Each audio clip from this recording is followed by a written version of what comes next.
জয় জয় রাম কৃষ্ণ ভুবন મંગલ। દર્શક મિત્રો નમસ્કાર। ફરી પાછા આપણે જીટીપીએલના આંગણે શ્રી રામકૃષ્ણ કથામૃતની વાત આગળ વધારીએ છીએ। અગાઉ આપણે જોઈ ગયા કે કેશવચંદ્ર સેનને ત્યાં શ્રી રામકૃષ્ણનું એમનું આગમન થવું, એમનું નૌકાવિહાર થવું। કોણ છે આ કેશવચંદ્ર સેન?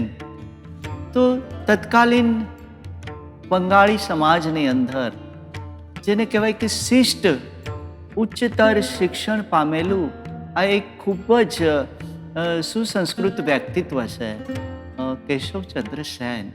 અને સમગ્ર બંગાળ ત્યારે દ્વારકાનાથ ટાગોર અને કેશવચંદ્ર સેનથી પરિચિત છે। એ બંને વ્યક્તિત્વો એટલો બધો પ્રભાવ છે તત્કાલીન બંગાળી સમાજ ઉપર કે બધા એમને ખૂબ અહોભાવથી અને માનપૂર્વક જોતા હતા। કેશવચંદ્ર સેનનું વ્યક્તિત્વ એ પાશ્ચાત્ય સંસ્કૃતિથી રંગાયેલું છે અને એક વર્તમાનપત્રોમાં એમના વિશે લખાય છે અને એ પણ લખે છે આ કેશવચંદ્ર સેન। રામકૃષ્ણ દેવ જ્યારે એમને મળે છે, એમની સાથે સંવાદ થાય છે અને કેશવચંદ્ર સેનને પણ રામકૃષ્ણ દેવને મળવું ખૂબ જ ગમતું હતું। આજનો આ પ્રસંગ 1875ની આસપાસનો વર્ણવેલો છે રામકૃષ્ણ કથામૃતની અંદર। ઘણીવાર રામકૃષ્ણ દેવના જીવનની અંદર જે ઘટનાઓ બને છે એ રીતની છે કે અગાઉ બનેલું કોઈ પ્રસંગ એ બીજા પ્રસંગના અનુસંધાને યાદ આવે છે ત્યારે એના શિષ્યને એ વર્ણન કરે છે। આજુબાજુના જે કોઈ જિજ્ઞાસુ છે એમને પણ એ વાત કરે છે કે આ સમયે આવી ઘટના બનેલી હતી।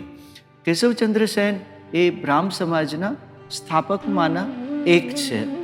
હવે તત્કાલીન બ્રાહ્મ સમાજની જે વિચારધારા હતી એ ખૂબ રેશનાલિસ્ટ લોકો હતા, આધુનિક વિચારસરણીવાળા લોકો હતા અને રામકૃષ્ણ દેવની જે વિચારધારા, એમને કોઈ વિચારધારા તો નહોતી પણ એમનું જીવન જેનો કોઈ ઉપર વિચાર એને એક લાદવાનો ક્યારેય પ્રયત્ન નથી કર્યો, પરંતુ જે લોકો જે પરિસ્થિતિમાં છે એની સાથે રહી અને એને સમાધિતાભર્યો સંવાદ કર્યો છે। ક્યાંય કોઈ ખંડન, કોઈ ઘટનાઓનું નથી કર્યું। આ રામકૃષ્ણ દેવ અને કેશવચંદ્ર સેન। કેશવચંદ્ર સેને બ્રાહ્મ સમાજની જે રચના કરેલી અને પરંતુ એમને જે બંધારણ ઘડેલું કેશવચંદ્ર સેને તો એનાથી વિપરીત જઈ અને ત્યારે બાલ કન્યાઓનો એ વિવાહની આખી પરંપરા હતી કે અમુક ઉંમર પછી જ દીકરીઓના લગ્ન કરવા, આવું નિશ્ચિત બ્રાહ્મ સમાજે જ કરેલું। પરંતુ કેશવ સેન એમના કોઈ કારણોસર પોતાના એ દીકરીને એમને 14 વર્ષની ઉંમરે પરણાવ્યા। આનાથી થોડાક લોકો એનાથી નારાજ બન્યા, બ્રાહ્મ સમાજના લોકો, અને એમને છોડીને જતા રહ્યા। એમાંના ઘણા બધા લોકો હતા। એક હતા વિજય કૃષ્ણ ગોસ્વામી।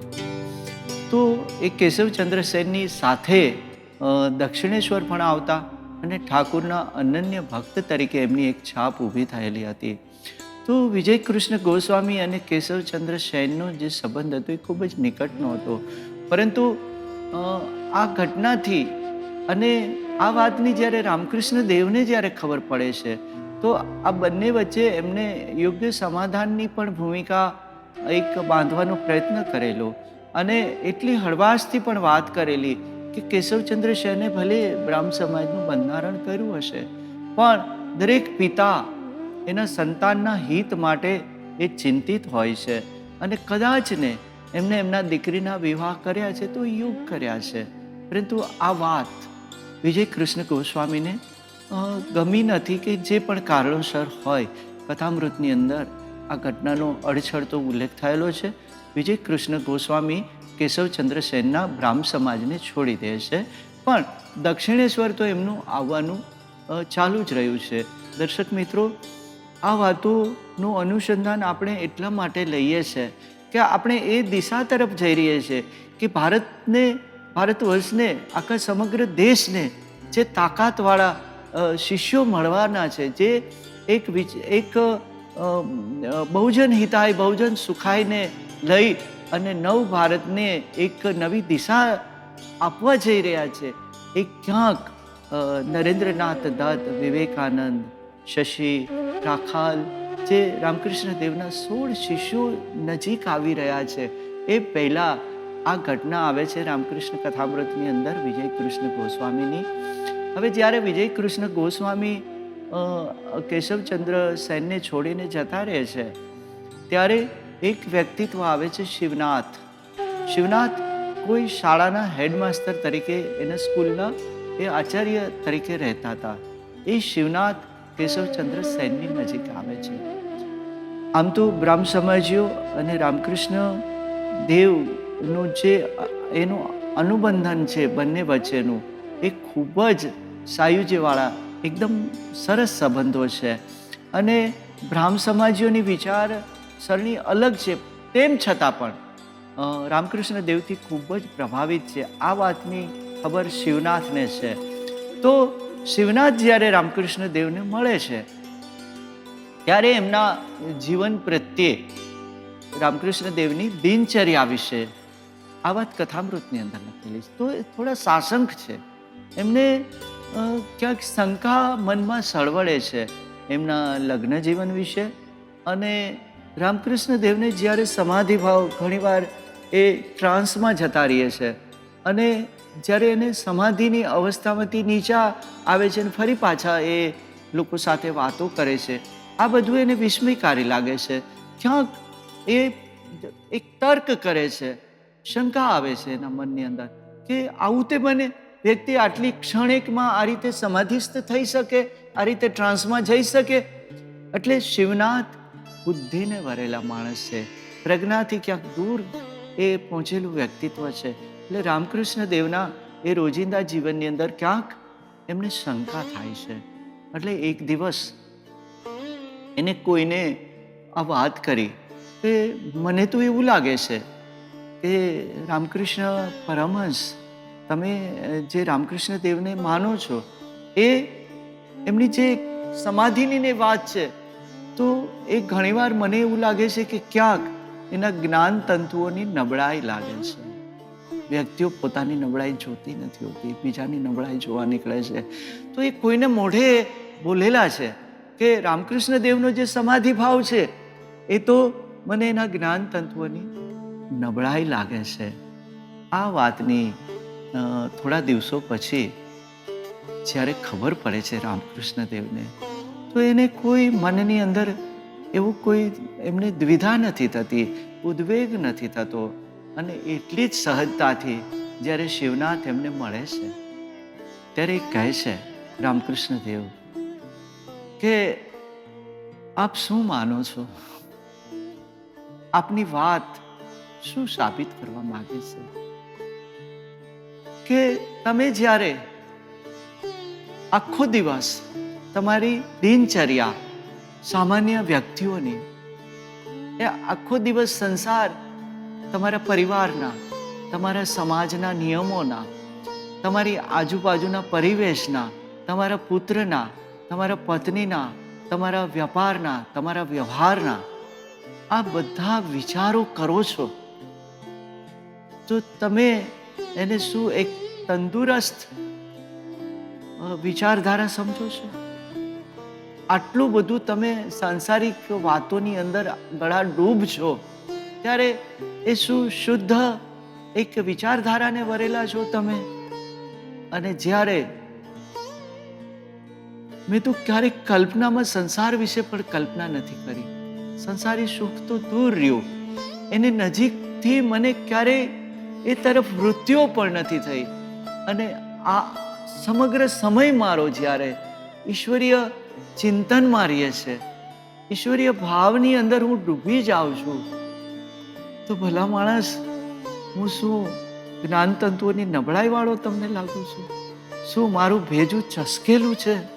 સ્પષ્ટપણે એમને કીધું છે રામકૃષ્ણ દેવે શિવનાથના મોઢે કે તમે બંને પાસા વિચારી તો જો, કે એક બાજુ તમે સંસારની વાતોની અંદર ગળા ડૂબ છો અને તમે તમારી વિચારધારાને શુદ્ધ વિચારધારા કહો છો, જ્યારે સામે એમ કે મને માનું નામ લેતા પણ ભાવ આવી જાય છે, એટલે હું સમાધિસ્થ થઈ જાઉં છું, તો હું ભેજાનો ચસકેલ લાગું છું.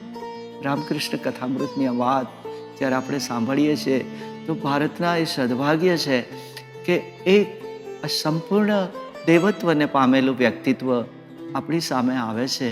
કેશવચંદ્ર સેનને ત્યાં રામકૃષ્ણ દેવ જે વાત આગળ જે આપણે સમજી ગયા કે બ્રહ્મ અને શક્તિની એ અગ્નિ અને અગ્નિની એ દાહકતાની જે વાત કરે છે, બ્રહ્મનું અસ્તિત્વ અને શક્તિના ઐશ્વર્યની જે વાત કરે છે, એ જ વાતને રામકૃષ્ણ દેવ સમજાવતા કહે છે કે ઈશ્વર તો અનેક રૂપ ધરી શકે છે.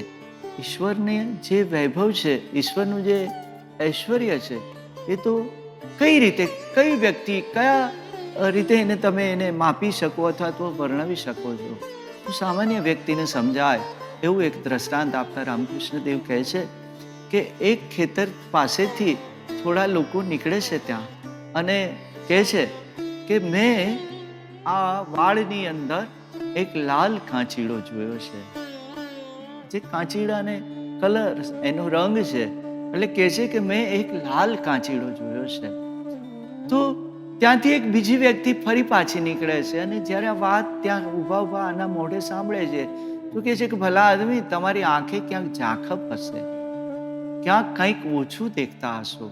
વાસ્તવમાં એ કાંચીડો લાલ નથી, મને એનો રંગ તો લીલો દેખાણો છે. બંને ઊભા છે, બંને આ વાત કરે છે લાલ કાંચીડા અને લીલા કાંચીડાની. ત્યારે ત્રીજી વ્યક્તિ ત્યાં આવે છે અને જ્યારે એ આ વાત સાંભળે છે એટલે કહે છે કે આપ શેની ચર્ચા કરી રહ્યા છો? તો કહે છે કે આ ભાઈ કહે છે કે એમને લાલ કાંચીડો જોયો છે, એમની આંખે કદાચ મોતીઓ પણ હોઈ શકે, પણ વાસ્તવમાં તો એ લીલા કલરનો કાંચીડો છે. તો આ ત્રીજી વ્યક્તિ આવીને બંનેને ઠમઠોરે કહે છે કે તમે બંને ખોટા છો. એ નથી લાલ, નથી લીલા કલરનો કાંચીડો, એ તો વાસ્તવમાં આસમાની કલરનો છે. હું તો હજી જોઈને આવું છું. એનો રંગ તો આસમાની છે. તમે બંને કદાચ તમને દ્રષ્ટિભ્રમ થયો છે, તો આ વાત ખોટી છે. હવે બંને એકબીજાનું મોઢું જોવે છે, આ કહે છે લાલ છે, આ કહે છે લીલો છે, આ કહે છે આસમાની છે. તો વાસ્તવમાં છે શું? હજી એ ત્રણ વાત કરી રહ્યા છે, ત્યાં ચોથી વ્યક્તિ એ દિશા તરફથી આવી રહી છે અને કહે છે કે ભાઈ તમે શેના લીધે અંદરો અંદર ઝઘડો કરો છો? ઊંચા અવાજે શેની વાત કરી રહ્યા છો? એનો સંવાદ શું કરી રહ્યા છો? તો કહે છે કે આ વ્યક્તિએ કાંચીડો જોયો છે, કહે છે કે લાલ કલરનો છે, આ કહે છે કે લીલા રંગનો છે. અરે ભાઈ, એ બંને કહે છે પણ વાસ્તવમાં તો કાંચીડો આસમાની હતો અને મારી વાત નથી માનતા. તો એ ચોથી વ્યક્તિ આવે છે, એને ખડખડાટ હસવું આવે છે કે મને એવું લાગે છે કે તમે વાસ્તવમાં કોઈ આંખના રોગી લાગો છો ત્રણેય જણા. તો કહે છે કેમ? તો કે એ તો પીળા કલરનો કાંચીડો હતો. સ્તબ્ધ થઈ જાય છે. આ ચાર રંગનો જે વિમાસણ છે, ત્યાંથી એક પાંચમો વ્યક્તિ આવે છે અને એને કહે છે કે ભાઈ તમે અંદરો અંદર એ શેનો વિવાદ કરો છો? તો કહે છે કે એક કહે છે કે આ લાલ કાંચીડો છે, એક કહે છે લીલો છે, એક કહે છે આસમાની છે, એક કહે છે પીળો છે. એટલે પેલા ભાઈને હસવું આવે છે કે તમે ચારેય સાચા જ છો, તમે એક પણ ખોટા નથી. તો કહે છે એ કઈ રીતે બને? તો કહે છે કે હું એ વૃક્ષ નીચે જ રહું છું, હું ત્યાં જ રહું છું અને દિવસમાં અનેક વાર આ કાંચીડો રંગ બદલતો છે. ઈશ્વરને તમે કઈ રીતે માપી શકશો? ઈશ્વરની સૃષ્ટિને કઈ રીતે પામી શકશો? રામકૃષ્ણ દેવ કહે છે કે એના ઐશ્વર્યને, એના વિલાસને આપણે પામી નથી શકતા. એ જે દ્રષ્ટિથી આપણે મૂલવીએ તો એના કરતાં એ અલગ જ સ્વરૂપ આપણી નજરની સામે આવશે. કેશવચંદ્ર સેન જ્યારે વિચારે છે કે નથી આમની પાસે કોઈ વિદ્યાપીઠનું જ્ઞાન નથી, એ કોઈ મોટી કોલેજમાં ભણેલા નથી, એને પદ્ધતિથી કોઈ શાસ્ત્રનો અભ્યાસ કર્યો, છતાં પણ બ્રાહ્મ સમાજીઓને એ અભિભૂત કરી રહ્યા છે. એક સમય એવો આવે છે કે રામકૃષ્ણ દેવને કેશવચંદ્ર સેન પોતાના ઘરે લઈ ગયા છે. કહે છે કે માસે આપ પધારો મારે ત્યાં. અને એમના જે પોતે જ્યાં બેસતા, જ્યાં લખતા, એ ખુરશી ઉપર બેસાડે છે, જ્યાં પોતાનું શયન કક્ષ છે ત્યાં લઈ જાય છે કે આપ અહીંયા પધારો. એ વિચારે છે કે આ અવતારી પુરુષની જો અહીંયા દ્રષ્ટિ પણ પડી જાય, એના પગલાં પણ પડી જાય તો પણ હું ધન્યતા અનુભવીશ, એમના આશીર્વાદ મારી ઉપર વરસશે. આ કેશવચંદ્ર સેન આ તત્કાલીન બંગાળી સમાજની ઉપર રામકૃષ્ણ દેવનું એ પ્રભાવ આ બધી વાતો આપણને એ રામકૃષ્ણ કથામૃતના એ પાને પાને મળે છે. હવે જ્યારે ઈશ્વરના આ સ્વરૂપની વાત ચાલી રહી છે કે ઈશ્વરનું સાચું સ્વરૂપ કયું છે, જે કાંચીડાના દ્રષ્ટાંત દ્વારા આપે છે, તો એમાંના કોઈ બ્રાહ્મ સમાજી ભક્તે રામકૃષ્ણ દેવને પૂછ્યું છે કે મહાશય, વાસ્તવમાં શું છે, સત્ય શું છે, કે સાકાર ઈશ્વર છે કે નિરાકાર ઈશ્વર છે? રામકૃષ્ણ દેવ ફરી પાછા એક સ્મિત સાથે એમને કહે છે કે આપની વાત બંને સાચી છે. ઈશ્વર સાકાર પણ હોઈ શકે અને નિરાકાર પણ હોઈ શકે. તો કહે છે કે અમને સમજાય એ રીતે સમજાવો. તો કહે છે એમાં ભલા માણસ મોટી શું વાત છે, તમે જળને કોઈ આકાર ન આપી શકો. જ્યારે વહેતું જળ હોય કે ક્યાંય ભરેલું જળને કોઈ આકાર નથી હોતો, પણ જળ જ્યારે એ અતિ ઠંડી હોય, ઠંડી ઋતુ હોય, શિયાળો હોય, જ્યારે હિમ પડતો હોય, તો એ જ જળ એ બરફ બની જાય છે. અને બરફને તમે આકાર આપી શકો. તત્વ તો એનું એ જ છે. કેટલું સહજ અને સરળ દ્રષ્ટાંત દીધું છે કે એ જ્યારે ઈચ્છે ત્યારે સાકાર સ્વરૂપ ધરે છે, અને એ જ્યારે ઈચ્છે ત્યારે નિરાકાર સ્વરૂપ ધારણ કરી શકે છે. ક્યાંય કોઈ મોટો એ વાર્તાલાપ નથી, કોઈ મોટા એના સંદર્ભો આપીને, સંસ્કૃત શ્લોકો આપીને સમજાવવાની કોશિશ નથી. જીવાતા જીવનની અંદર, આજુબાજુના ઉપયોગમાં લેવાતા એ વસ્તુઓની અંદરથી રામકૃષ્ણ દેવે ખૂબ જ સરળતાથી સાકાર અને નિરાકારની વ્યાખ્યા આપે છે.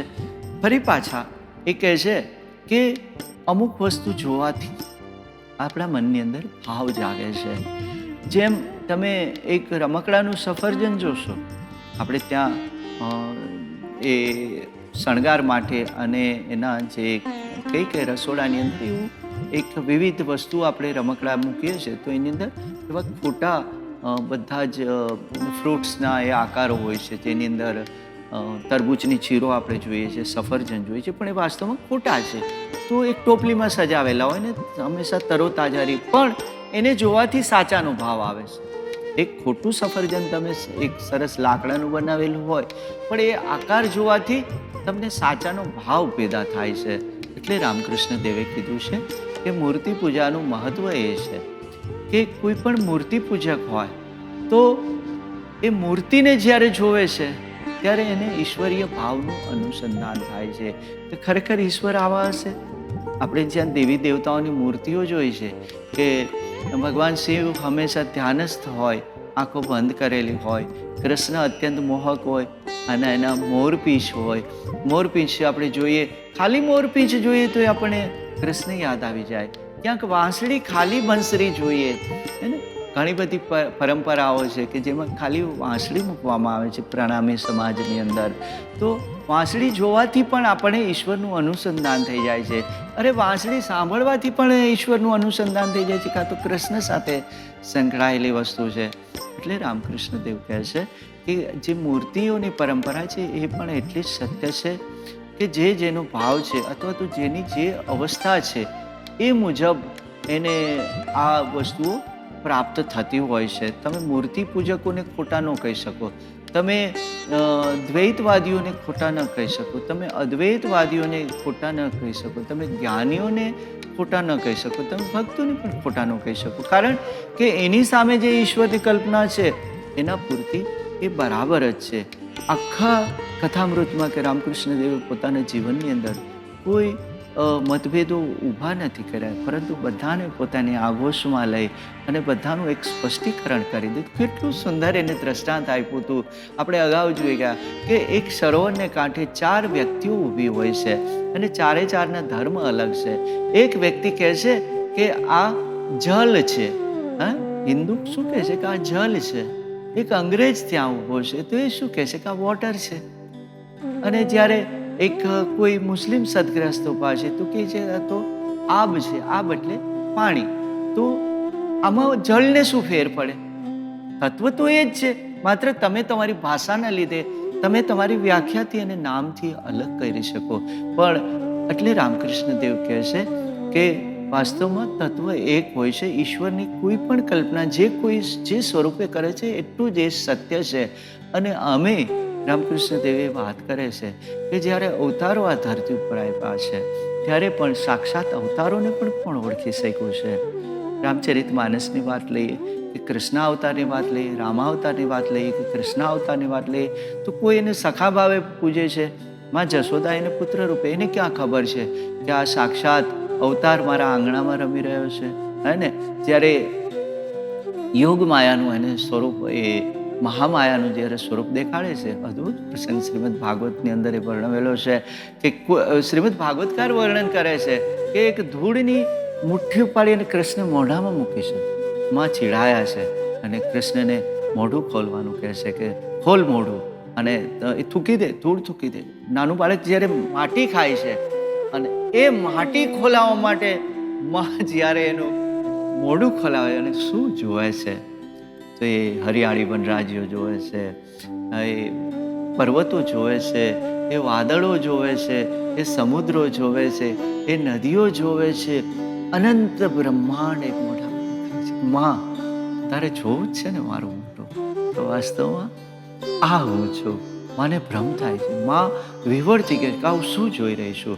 પણ ઈશ્વરે એનું સ્વરૂપ દેખાડ્યું. ભગવાનને લાગ્યું કે રખેને માનું ભાવ જતો રહીએ તો એ જુદી દ્રષ્ટિથી જોવે તો હું એનું મારું શૈશવના જે બધા આનંદ છે એનાથી વિચલિત.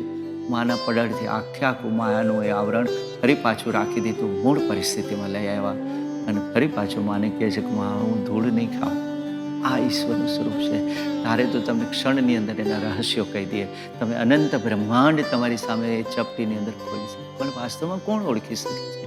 રામકૃષ્ણ કથામૃતની અંદર રામકૃષ્ણ દેવ આ વાત સમજાવે છે કે જેની જેટલી કક્ષા છે, જેની જેટલી આવડત છે, જેની જેટલી પ્રજ્ઞા છે, બુદ્ધિ છે, એ મુજબ ઈશ્વરે એની સમક્ષ એ પ્રસ્તુત થયા છે. એક દ્રષ્ટાંત આપતા કહે છે કે એક ઝવેરીએ એક હીરો એના મુનિમને આપ્યો અને કહે છે કે તમે આને બજારમાં વટાઈ આવો. એક કાછિયા પાસે આવે છે અને કાછિયાને કહે છે કે તમે આના બદલામાં મને શું આપશો? તો કહે છે કે આને હું 1 શેર રીંગણા આપીશ. બીજાને પૂછે છે, તું કહે છે હું 1000 રૂપિયા આપીશ. વાસ્તવમાં જે ઝવેરી છે એની પાસે લઈને જ્યારે આ હીરો જાય છે તો કહે છે આના 1.25 લાખ આપીશ.